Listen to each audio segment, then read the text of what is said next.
Hi yes welcome to our channel. Balakrishna garu ఒక అభిమానిపై ఆగ్రహం వ్యక్తం చేశారని చెప్పేసి ఒక వీడియో వైరల్ అవుతుంది. దీన్ని వైసీపీ వాళ్ళు కూడా ఫుల్ గా వైరల్ చేస్తూ విమర్శలు అయితే చేస్తున్నారు. మరి నిజంగా బాలకృష్ణ గారు ఆ విధంగా అభిమాని పైన ఆగ్రహం వ్యక్తం చేశారా? ఆ వీడియోలో నిజానిజాలు ఎంత? ఇప్పుడు దీనికి సంబంధించి డిస్కస్ చేయడానికి ప్రజెంట్ మనతో పాటు సీనియర్ జర్నలిస్ట్ ఇమ్మంది రామారావు గారు ఉన్నారు. వారిని అడిగి తెలుసుకునే ప్రయత్నం చేద్దాం.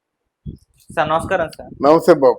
సార్ బాలకృష్ణ గారు సెకండ్ సింగిల్ అఖండ 2 నుంచి రిలీజ్ చేయడానికి విజయవాడ వెళ్తున్న టైంలో ఎయిర్పోర్ట్ లో ఒక అభిమాని చూసి ఎవరు నువ్వు, ఎందుకు వచ్చావు, సాయంత్రం ఈవెంట్ లో నువ్వు కనబడకూడదు, మళ్ళీ వచ్చావేంటి, అలా ఆగ్రహం వ్యక్తం చేస్తూ మాట్లాడడం జరిగింది. ఆ వీడియో ఇప్పుడు వైరల్ అవుతుంది సార్. మరి నిజంగా ఆగ్రహం వ్యక్తం చేశారా? నేను వైసీపీ వాళ్ళు కూడా ఫుల్ వైరల్ చేస్తున్నారు. అసలు ఏం జరిగింది సార్? ఇప్పుడు బాలకృష్ణ ఫుల్ జోష్ మీద ఉన్నాడని చెప్పుకున్నాం మనం. ఇప్పుడు బాగా ఉన్నాడు అనమాట. ప్రెస్ నుంచి అయ్యో ప్రెస్ అని భయపడుతున్నట్టు, అంటే ప్రెస్ కి భయపడలేదు. దాన్ని హెడ్లైన్స్ లో ప్రెస్ చూసి భయపడి ఏదో పోసుకున్న బాలకృష్ణ అని పెడితే ఎంత దరిద్రంగా ఉంటుంది. అది జోవియల్గా మాట్లాడాడు. అలాగే అభిమానులతో కూడా జోవియల్గా మాట్లాడిన మాటల్ని ఆ ముక్క మేర కట్ చేసి దాన్ని హైలైట్ చేసి ఇలాంటి పనులు చేయడంలో వైఎస్ఆర్ పార్టీ వాళ్ళు సిద్ధహస్తులు మాట. ఇప్పుడు ఈ బాలకృష్ణే కాదు, ఇక్కడ పవన్ కళ్యాణ్ మాటలు అటు ఇటు మాటలు కట్ చేస్తారు, మధ్యలో ఏదైతే ఉందో ఆ మాటలే చెప్తారు అన్నమాట. అలాగే దాంతో ఇది ఎంతవరకు వీళ్ళు పోతుంటే చూస్తూ ఊరుకోవడం వాళ్ళ తాను చేతకంతనం అంతే. ఇది నిజమైతే చెప్పండి, నిజం కాకపోతే ఎందుకు ఇలా చేసావు, ఎందుకు ఇలా వక్రీకరించావు అని ప్రశ్నించాలి. అలా కాకుండా ఎప్పటికీ నిమ్మక నీరెత్తినట్టు ఈరోజు బాలకృష్ణ అయ్యాడు, నిన్నేమో చంద్రబాబు నాయుడు అయ్యాడు, తసేమో ఇప్పుడు లోకేష్ అవుతాడు.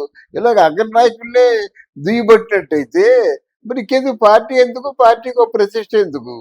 దాంట్లో మేము 44 సంవత్సరాలు 15 సంవత్సరాలు ఇవన్నీ అనుకోవడం దేనికి? ఎక్స్పీరియన్స్ తగలేయడానిక? ఎక్స్పీరియన్స్ కౌంట్ అవ్వాలి కదా. నిన్నెవరో మాట్లాడారు, అకారణంగా దూషించారు, బండబూతులు దూషించారు. మరి దానికి పనిష్మెంట్ ఏదో మీరు చెప్పాలి. చెప్పకపోతే ఇలాగే ఉంటుంది, నోటుకొచ్చింది వాగుతారు. ఈరోజు తెల్లారు లేచి నడిస్తే కూటమి అచ్చకచ్చాలు పడి ఏదో సొసైటీని బాగు చేద్దాం అనుకుంటుందని కొంతమంది చదువుకున్న వాళ్ళు తెలుస్తుంది. కానీ చేసిన బాగు కంటే జరిగిన దుష్ప్రచారం ఎక్కువ. ఎక్కడ చూసినా కూటమి నాయకులు పూర్తిగా స్వార్థపరులు, ఏదో వాళ్ళు రౌడీలు, వాళ్ళు ఇల్లు తగలబెట్టుకుంటారు. వైఎస్ఆర్సీపీ వాళ్ళు కూటమి తగలబెట్టిందంటారు, వాళ్ళు హత్యలు చేస్తారు, కూటమి హత్య చేసిందంటారు.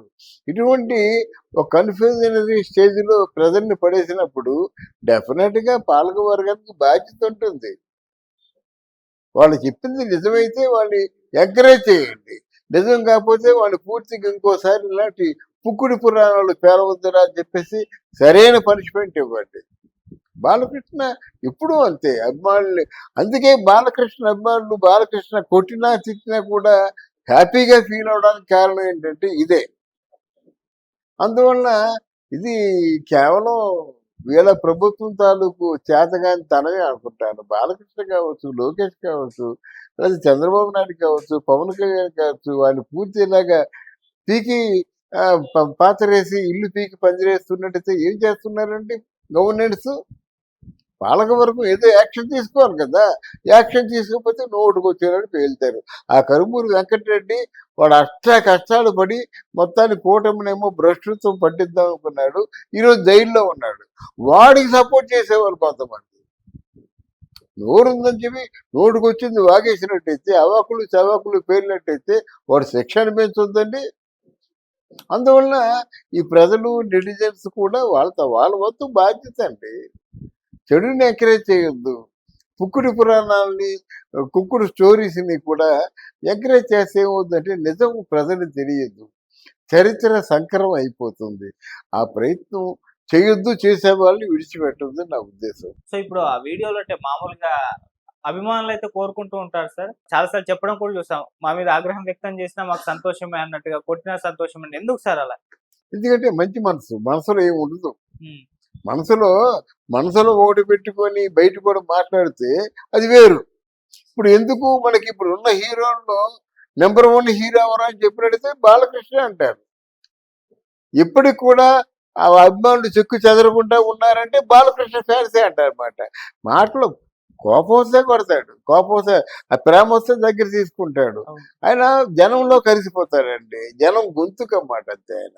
అందువల్ల బాలకృష్ణ మీద ఎవరు కూడా తాగి చెప్పదెబ్బ కొట్టినా సరే బాలకృష్ణ కొట్టాడు అంటారు అనమాట. ఎందుకంటే అంత ప్రేమ, పిచ్చి ప్రేమ అన్నమాట. So Balakrishna don't compare Balakrishna with others. అలాగని పొరపాటుకి మిగతా హీరోల్లాగేమో నీకంతా చూస్తా వీళ్ళు సీ యువర్ ఎండ్ అని మాడ్యులేషన్తో చెప్పరు. అది అందువల్ల బాలకృష్ణని మొత్తం చాలా లైట్గా తీసుకుంటారు, ఆ కుటుంబ సభ్యుల్లో తీసుకుంటారు, వాళ్ళు ప్రేమించినటువంటి మంచి శ్రేయోభిలాషిగా తీసుకుంటారు. Okay sir, thank you so much. Thank you అమ్మా, థ్యాంక్ యూ వెరీ మచ్.